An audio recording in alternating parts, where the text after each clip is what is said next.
selling process, right? I talk about sellers, I ask for sellers every time. But there are 5 things that you need to do before you sell your home. So that's what we're gonna focus on today. First one is, you gotta hire a real estate agent. I know a really good one, but you need to hire some, they say that like they have this iBuyer program like through Zillow or whatever. You're gonna pay 10 to 12% of the sale price of your home doing that. You try to sell it yourself, you're normally netting 8 to 10% less than the true value of your home. So the importance of having a real estate agent is going to be making up that difference to put that extra money back in your pocket, right? So that's number 1.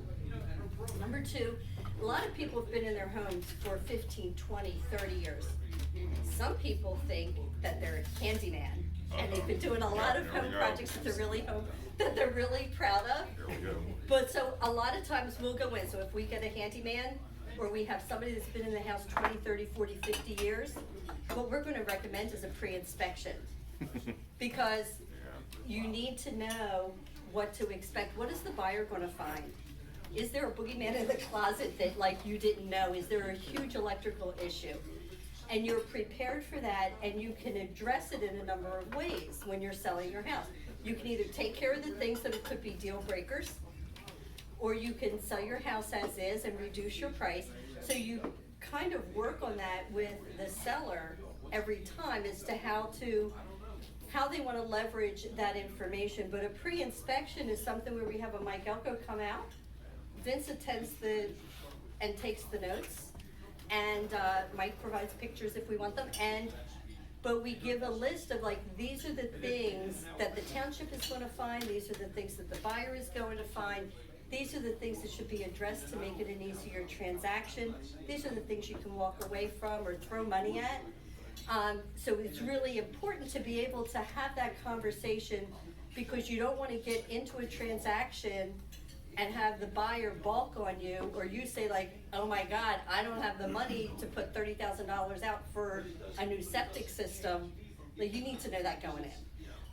So the whole thing is to avoid the surprises and avoid, the deals crashing and having to look for a new buyer, because we don't like to sell the house more than once, I'll be honest with you. And that's to make the repairs ahead of time. When we get to the listing process, we want to showcase the home. So the other thing that we're talking about at the pre-listing appointment is what I call pre-packing. We also call it the purge and merge. It's, what are you taking with you? You want to be able to look around your house when you're getting ready to list and say, all right, I know I could be out in 4 to 6 weeks. If I put my house on the market tomorrow, I know that if the first buyer that walks in wants to buy my house, I'm out in 4 to 6 weeks with a minimal amount of stress, because it's still a fast-paced kind of situation. We have people pre-pack, declutter, do all of that stuff, clean the windows, get the house clean. Before the house is listed, we come in with a professional photographer, and that's part of showcasing the home. Right now, we're not big proponents of the open house, and the reason for that is COVID. But also, you want buyers that are coming in with a fast-paced market. You only want buyers that are coming in that are qualified to purchase your home, and that's going to happen when a real estate agent is bringing somebody to your house. So right now, we're kind of in an appointment-only mode. Some people are starting to do open houses again. And price it right. So there's a lot of different pricing models out there. Sellers will say, well, the Zestimate says, so the Zestimate, taken from a statistician, has a standard over a plus or minus 30%. The Zestimate from Zillow does an estimate value.